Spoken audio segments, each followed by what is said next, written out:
दोस्तों आज हम बात करने वाले हैं एक ऐसे माउंटेन रेंज के बारे में जो केवल भारत का ही नहीं बल्कि पूरे एशिया का सबसे ओल्डेस्ट माउंटेन रेंज है। आज हम बात करने वाले हैं उस माउंटेन रेंज के बारे में जिसे हिमालयास का बड़ा भाई भी कहा जाता है और जिसका भारत के करंट ज्योग्राफिकल स्ट्रक्चर फॉर्म करने में एक अहम रोल है। जिस माउंटेन रेंज ने ना केवल दिल्ली एनसीआर को रेगिस्तान होने से बचाया है बल्कि इंडिया के नॉर्थ वेस्टर्न पार्ट में लाइफ और बायोडाइवर्सिटी को अकेले दम पर सस्टेन किया है। जी हाँ, हम बात कर रहे हैं इंडिया के नॉर्थ वेस्टर्न पार्ट में located the Aravallis mountain ranges की। मेरा नाम है शिवम और आज हम डिस्कस करेंगे इंडिया के ओल्डेस्ट माउंटेन रेंज और इसके हिस्ट्री के बारे में। साथ ही हम इसके सिग्निफिकेंस को भी एनिमेशन के थ्रू डिटेल्स में समझेंगे। तो चलिए शुरू से स्टार्ट करते हैं। Extent of Aravallis. Aravalli mountain ranges India के नॉर्थ वेस्टर्न पार्ट में लोकेटेड है और इसका लिटरल मीनिंग है लाइन ऑफ पीक्स। ये माउंटेन रेंज दिल्ली से लेकर हरियाणा, राजस्थान होते हुए गुजरात तक फैला हुआ है।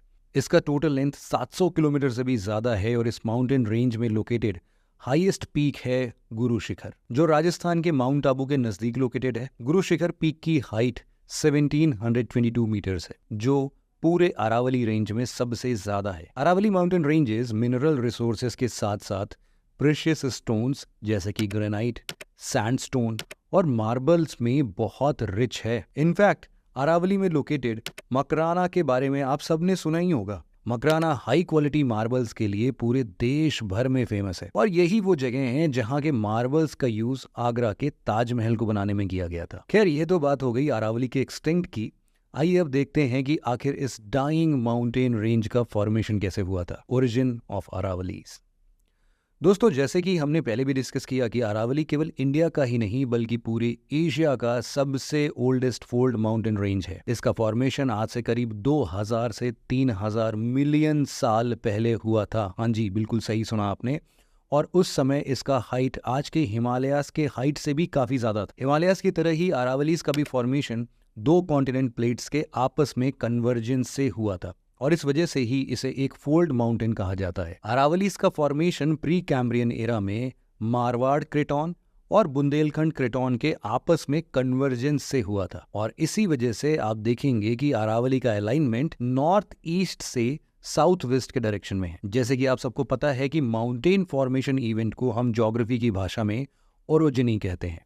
अरावली का फॉर्मेशन जिस जियोलॉजिकल इवेंट से हुआ उसे हम दिल्ली अरावली ओरोजिन कहते हैं और ये आज से करीब 2.3 बिलियन साल पहले उस समय हुआ था जब हिमालयस माउंटेन का नामो निशान तक नहीं था। उस time Indo Australian plate Eurasian plate से टकराई ही नहीं थी, इसीलिए हिमालयस का तो कोई नामो निशान नहीं बनता। खैर, जब इसका फॉर्मेशन हुआ ना तब इसकी हाइट काफी ज्यादा थी, लेकिन सालों से लगातार इसके इरोजन, माइनिंग, एक्सप्लॉयटेशन और कॉन्टिन्यूअस वेदरिंग के चलते इसका एवरेज हाइट अब मात्र 400 से 800 मीटर ही रह गया है। अरावलीज में इलीगल माइनिंग और इंक्रोचमेंट का अंदाजा आप बस इसी बात से लगा सकते हैं कि सेंट्रल एम्पावर्ड कमिटी, जो कि एक एक्सपर्ट कमिटी थी जिसका फॉर्मेशन सुप्रीम कोर्ट ने खुद अरावली माउंटेन्स में हो रहे इलीगल माइनिंग को स्टडी करने के लिए किया था, उसने अपनी रिपोर्ट में कहा कि लास्ट 50 सालों में राजस्थान में मौजूद 128 में से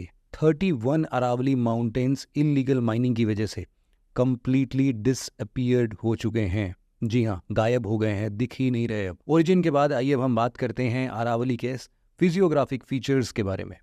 physiography of Aravallis. Aravalli mountains के डिवीजन की बात की जाए तो इसे हम दो ब्रांचेस में क्लासिफाई कर सकते हैं।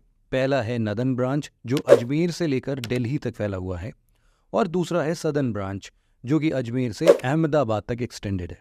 सदर्न ब्रांच के कंपैरिजन में अरावलीज का नदन ब्रांच ज्यादा इरोडेड है और इसकी वजह से इसकी हाइट भी सदर्न ब्रांच के कंपैरिजन में कम है। अरावलीज माउंटेन के लेफ्ट साइड में थार डिजर्ट लोकेटेड है और इसके राइट साइड में लोकेटेड है ईस्टर्न राजस्थान अपलैंड्स। इसी तरह अरावली माउंटेन्स के सदर्न पार्ट में लोकेटेड है गुजरात प्लेन्स और इसके नदर्न पार्ट में लोकेटेड है गंगा यमुना प्लेन्स। राजस्थान में located the great boundary fault Aravalli mountains को गैंगेटिक प्लेन्स और विंध्यान रेंज से सेपरेट करती है। हिमालयन माउंटेन रेंजेस और वेस्टर्न घाट्स की तरह ही अरावली माउंटेन में भी कई सारे पासेस लोकेटेड हैं जिससे ट्रांसपोर्ट और कम्युनिकेशन होता है। अरावली माउंटेन्स में लोकेटेड माउंटेन पासेस में सबसे इंपॉर्टेंट पास है हिस्टोरिकल हल्दी घाटी पास। ये पास राजस्थान के राजसमंद डिस्ट्रिक्ट को उदयपुर डिस्ट्रिक्ट से कनेक्ट करता है। ये पास महाराणा प्रताप और मुगलों के बीच लड़ी गई बैटल ऑफ हल्दी घाटी 1576 के लिए भी काफी फेमस है। अरावली में लोकेटेड दूसरा इंपॉर्टेंट पास है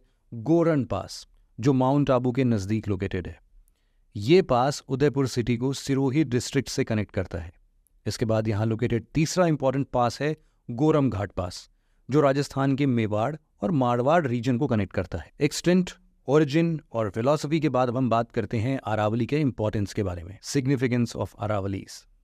दोस्तों, ये काफी अनफॉर्चुनेट है कि हिमालयाज के सिग्निफिकेंस के बारे में तो बहुत कुछ लिखा पढ़ा और डिस्कस किया गया है, लेकिन इंडिया के नॉर्थ वेस्टर्न पार्ट में लोकेटेड इस डाइंग माउंटेन के सिग्निफिकेंस को हम अक्सर साइडलाइन कर देते हैं। अरावलीज का इंपॉर्टेंस किसी भी मायने से हिमालय से कम नहीं है, जिसे हम आगे देखेंगे और समझने की कोशिश करेंगे। अरावलीज का सबसे बड़ा सिग्निफिकेंस ये है कि ये इंडिया के नर्दर्न प्लेन्स में डिजर्ट के एक्सपेंशन होने को रोकता है। आज अगर अरावली ना होता तो शायद दिल्ली, ईस्टर्न राजस्थान और वेस्टर्न उत्तर प्रदेश इतने हरे भरे नहीं होते। ये अरावलीज ही है जो ना बल्कि थार डिजर्ट के ईस्टवर्ड एक्सपेंशन के लिए एक मेजर फिजिकल बैरियर की तरह काम करता है, बल्कि ये माउंटेन इंडियन ओशन से आ रही मॉनसून विंड्स को भी ईस्टवर्ड पुश करता है, जिससे कि वेस्टर्न उत्तर प्रदेश, ईस्टर्न राजस्थान, दिल्ली, हरियाणा के साथ साथ पंजाब में बारिश होती है। मॉनसून विंड्स के साथ साथ Aravallis mountain Indus river basin और गंगा रिवर बेसिन के लिए भी एक वाटरशेड की तरह काम करता है। तो आपने देखा कि आखिर कैसे ये अरावलीज ना केवल इंडियन फिजियोग्राफी बल्कि यहाँ के क्लाइमेट, बायोडाइवर्सिटी और भी बहुत कुछ के लिए इंपॉर्टेंट है। आज के समय में जब इन माउंटेन्स का एक्सप्लॉयटेशन अपने चरम पर है,